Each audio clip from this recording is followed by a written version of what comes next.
বাদশাহী ভেটকি রেসিপিটির নামটি শুনলেই যেন ইতিহাসের পাতায় ফিরে যাওয়া যায়। এটি মুঘল আমলের খুব পরিচিত একটি রেসিপি। আসলে মুঘল আমলের রাজা বাদশারা একটু স্পাইসি, চটপটে এবং কালারফুল খাবার বেশি পছন্দ করতেন। আর ভেটকি মাছের তো অনেক রেসিপি আপনারা জানেন, যেমন পাতুরি, ভেটকি মাছের ফ্রাই, ভেটকি মাছের ভাপা, ভেটকি মাছের ঝাল। কিন্তু এই রেসিপিটা একবার আপনারা বাড়িতে ট্রাই করে দেখতে পারেন। এটি আপনারা প্লেন রাইস বা ফ্রাইড রাইস, পোলাও এসবের সাথে অনায়াসেই ট্রাই করতে পারেন, খুবই ভালো লাগবে। যাই হোক, আমি সাধনা আর আপনারা রয়েছেন সাধনার সাথে সাধনার হেসেলে। আজকে আমার রেসিপি বাদশাহী ভেটকি। তাহলে চলুন আর দেরি না করে চটপট শুরু করে দিই আজকের এই সুন্দর রেসিপিটা। বাদশাহী ভেটকি বানানোর জন্য আমি বাজার থেকে কিনে এনেছিলাম 550 গ্রাম ওজনের একটি ভেটকি মাছ। সেটা কেটে ধুয়ে পরিষ্কার করে নিয়েছি। এখানে আমি কিন্তু মুড়ো আর লেজার দিকটা ব্যবহার করব না। এখানে আমি শুধুমাত্র ভেটকি মাছের রিং পিসগুলো দিয়েই কিন্তু এই রেসিপিটাকে বানাবো। এখানে আমি 6টি রিং পিস নিয়ে নিয়েছি। আর এই রেসিপিটা যেহেতু খুবই স্পাইসি হয়, সেজন্য কিন্তু এখানে অনেক রকমের মশলা লাগবে। একটু চটপট দেখে নিন। রয়েছে টক দই, রয়েছে পেঁয়াজ বাটা, এটা রয়েছে টমেটো পিউরি, কাঁচা লঙ্কা বাটা, তারপরে এটা রয়েছে আদা রসুন বাটা, এটা রয়েছে আপনার নারকেল বাটা, এটা রয়েছে আপনার কাজু, আমন্ড এবং চালমগজ বাটা, এটা রয়েছে আপনার ময়দা, কর্নফ্লাওয়ার, এটা রয়েছে কাশ্মীরি লঙ্কার গুঁড়ো, এটা রয়েছে স্বাদ মতো চিনি, জিরে গুঁড়ো, ধনে গুঁড়ো একসাথে নিয়ে নিয়েছি, এটা রয়েছে হলুদ গুঁড়ো, আর রয়েছে লবণ। আর এখানে আমি নিয়ে নিয়েছি সরিষার তেল 100 গ্রাম পরিমাণ মতো, আর নিয়ে নিয়েছি গোটা গরম মশলা, এখানে আমি এলাচটাকে ফাটিয়ে নিয়েছি। এখানে নিয়ে নিয়েছি ধনেপাতা এবং মটরশুঁটি। এবার চলে আসি রান্নার মূল পর্বে। প্রথমেই আমি মাছটাকে ম্যারিনেট করে নেব। দিয়ে দিচ্ছি 1 চামচ ময়দা, এবার দিয়ে দিচ্ছি 1 চামচ কর্নফ্লাওয়ার, এবারে আমি দিয়ে দিচ্ছি হলুদ গুঁড়ো পরিমাণ মতো, আর টক দই এখানে 3 চামচ মতো দিয়ে দেব।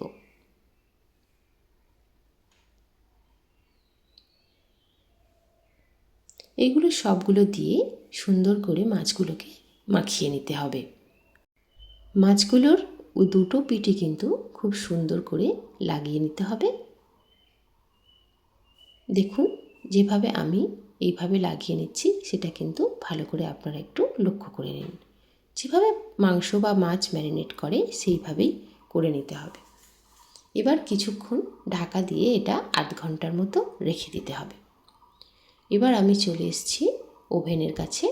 ওভেনে একটি কড়াই বসিয়ে দিয়েছি, ওভেনটাকে অন করে দিয়েছি, আর দিয়ে দিয়েছি বেশ খানিকটা সরিষার তেল। তেল গরম হয়ে এলে মাছগুলোকে আমি একে একে দিয়ে দিচ্ছি। আমি এখানে বেশি মাছ একসঙ্গে দেব না, অল্প করেই দেব, যাতে আমি মাছগুলোকে সুন্দর করে ভাজতে পারি।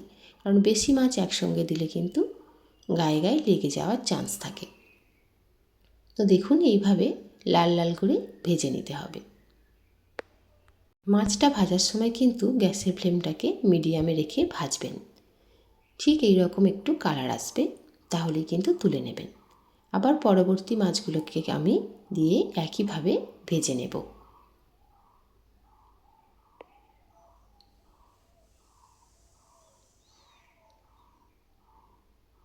মিনিট 10 সময় নিয়ে এইভাবে সব মাছগুলোকে আমি ভেজে নিলাম।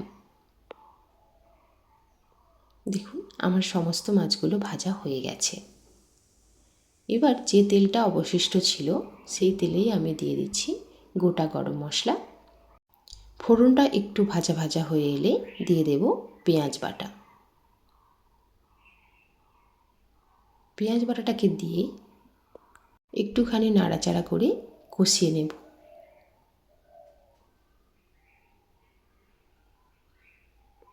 দেখুন, এইভাবে 1-2 মিনিট সময় দিয়ে পেঁয়াজ বাটাটাকে একটু ভেজে নিতে হবে।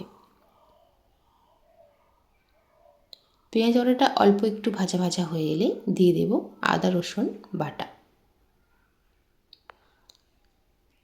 আদা রসুন বাটাটাকে দিয়ে আরও একটু ভালো করে কষিয়ে নিতে হবে।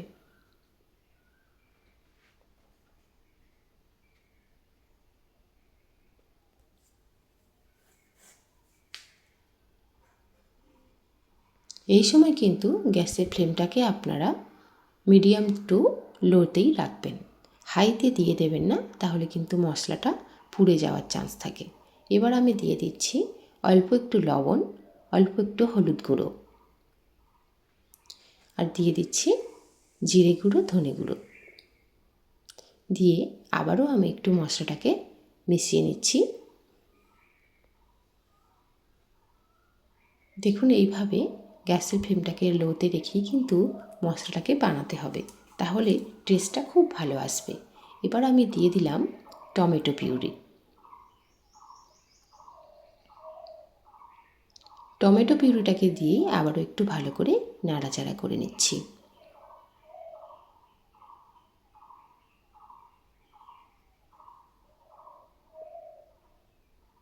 এখানে একটু জল ব্যবহার করা যেত, কিন্তু টমেটোর মধ্যে যেহেতু জল রয়েছে সেজন্য সে কাজটা এখানে টমেটোর মধ্যেই হয়ে যাচ্ছে। দিয়ে দিচ্ছি কাঁচা লঙ্কা বাটা, আর দিয়ে দিচ্ছি 2 চামচ মতো কাশ্মীরি লঙ্কার গুঁড়ো। এতে করে কালারটা খুব সুন্দর আসবে। এগুলো দিয়েই আমি আবারও একটু ভালো করে মিশিয়ে নিচ্ছি।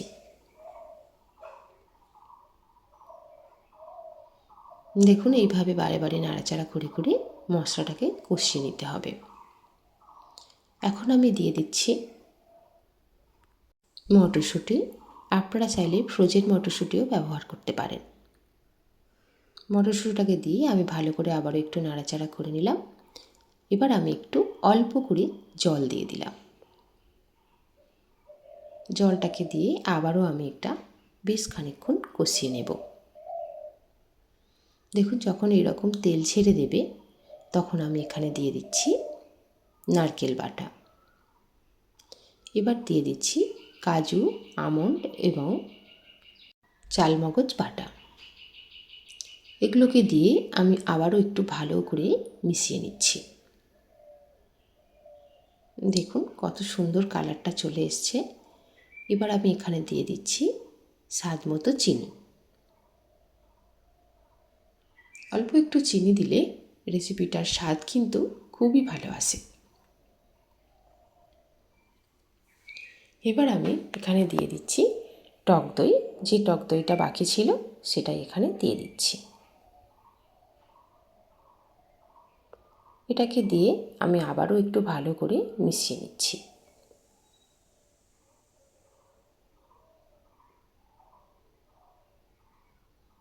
দেখুন এইভাবে ভালো করে নেড়ে নেড়ে কষিয়ে নিচ্ছি।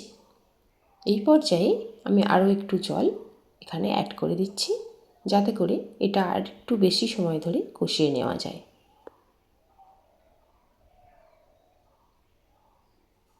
দেখুন এইভাবে কষিয়ে নিতে হবে। একটা পর্যায়ে আপনারা দেখবেন এই রকম তেল ছাড়তে শুরু করেছে, তখনই বুঝবেন আপনাদের কষানোটা কিন্তু একেবারেই হয়ে গেছে।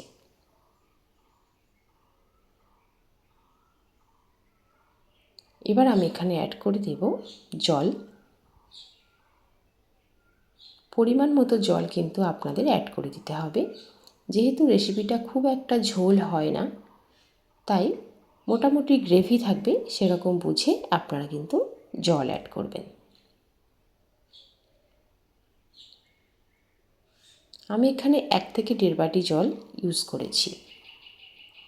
এবার গ্রেভিটা যখন এরকম ফুটতে শুরু করবে তখন আপনারা মাছগুলোকে একে একে দিয়ে দেবেন।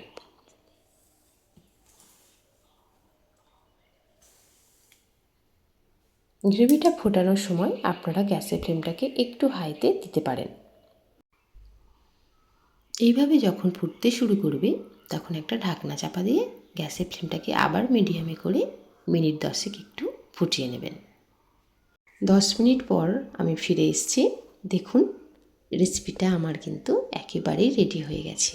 কতটা কালারফুল এবং কতটা সুন্দর লাগছে আপনারা একবার দেখুন।